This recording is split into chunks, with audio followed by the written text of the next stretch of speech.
Hello, my name is Duncan Alderdice, and the reason I'm making these videos is to document the journey I take as I become who I am. Today was another good day, great end to the week. First item of business, 6 dials on the day, so really low. LinkedIn prospecting, nothing. 1 accepted connection, maybe 2. Just 1 accepted connection, no messages sent out. But 1 deal closed, 2 demos held, 2 demos rescheduled, but the 1 deal closed. So that's 3 on the week. We could put 3 with an asterisk because technically it's 2 confirmed at the gold level. Self-generated LinkedIn prospect. So that's what's just nice is the fact that, okay, none of the marketing held demos that I hosted this week are the reason I closed anything. The 3 golds. Hold on, I just got a message from a person. I'm going to respond to that afterwards. That just threw me off, but it's all good. Nothing. Okay, what was I saying? Golds, yeah, gold. The 3 demos that I closed this week, deals that I closed this week, all came from self-generated LinkedIn prospecting revenue, which means that it actually was the success I'm having early on in the month is all as a consequence of me. Like I go like, that's me, and not like I'm the fucking best, but more so like, acknowledge the fact that you are capable of doing the things that you're trying to do, as well as because I have a goal to hit quota based on self-generated revenue, not inbound, which I'm seeing going like, oh, that's definitely possible. But also it just makes me feel like I can't absolve any of the responsibility for the success to something other than my own efforts, which is just, it's encouraging to feel that. And so the way that the deal went down, it was somebody who didn't want to make the decision right then and there. You could feel, I didn't want to put too much pressure on him, but we rescheduled to today. He picked up right away, had a bunch of questions. I answered them. The one tough part was he wanted to know the median for the state rather than just the average. Like the average is $350,000 in available investable assets, excluding a 401k, but we don't know like the median because like the way it's distributed, although the average is 350k, that could be skewed because you got $5 million accounts when the middle person, the median, is at, I don't know, 75,000 to be extreme. So it's like going like, yeah, your average is 350, but that's because it's way up. You got those things way over there. But so that was what he was trying to get to, and I was texting like support and like the team going like, what's the answer to this? And no one was giving me a clear answer because it fluctuates. It's not consistent. And so like going, what is the real reason why he isn't accepting that? And it's because they had like a $250,000 minimum, so then wouldn't really be able to work with anyone lower than that. So just wanted to see how many people actually would fit the criteria. But then the thing is there's people who are in his position who have minimums that are $500 or $1 million still using the service and having success, and specifically people who are in his specific position with the same firm, with the same regulations and everything, still on the platform having success. So that was what I had been saying to him in response to it because I didn't have the quick number on hand. But then what it ultimately resulted in is the head of revenue like said like if you need help, like I'll jump on the call. Like I connected him to the call, so it was a conference thing, and just kind of explained like who he was, made the introduction.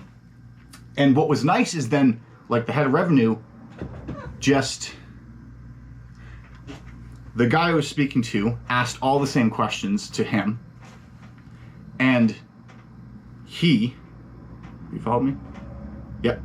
He said and echoed just the exact same things that I had said to him, which was nice because then it was like there's more trust built and everything I say sounds more legitimate because it's like we're not saying 2 different things, like we're both saying the exact same thing. So then you have more belief in the program.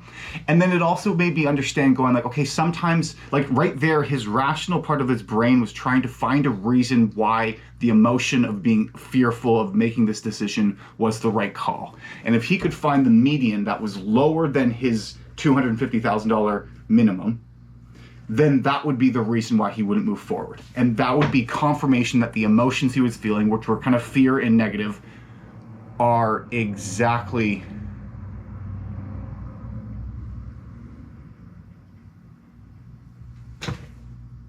were an accurate reflection of reality, kind of thing. But then having a second human being echo the same answers and relate the fact that there are other people in his same situation having success with the program gave him the emotional strength to accept the fear and push past, and gave him the emotional courage to push past the fear and move forward with this decision. And why I feel like it's not going like, oh, we got him, is because nothing of what we said was fabricated. Like, he is going to have success with the platform. People have. Like, it's... And I think the main thing, the other guy, he brought up going like, you'll be assigned directly to me. Like, we'll stay in touch. Because that's the big thing that we do different, is it's not just here's some names, we'll take your money and see ya.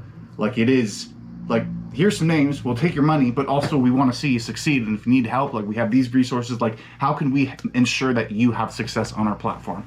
Which is nice. But then it was a new tool that I've unlocked, that I've discovered, that I might be on the phone with someone. I'm saying all the right things. They're ready to move forward, but they're still a little bit hesitant. What is useful is to call in an authority to come say the exact same things I did, so that you have social proof of it's going to happen, as well as the authority. Those are the influence book.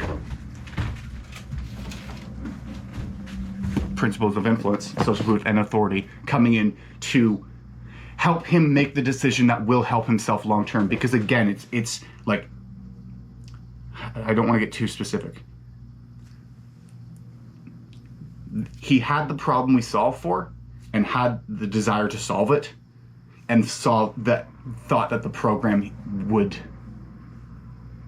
thought he could and use and take advantage of the program we had.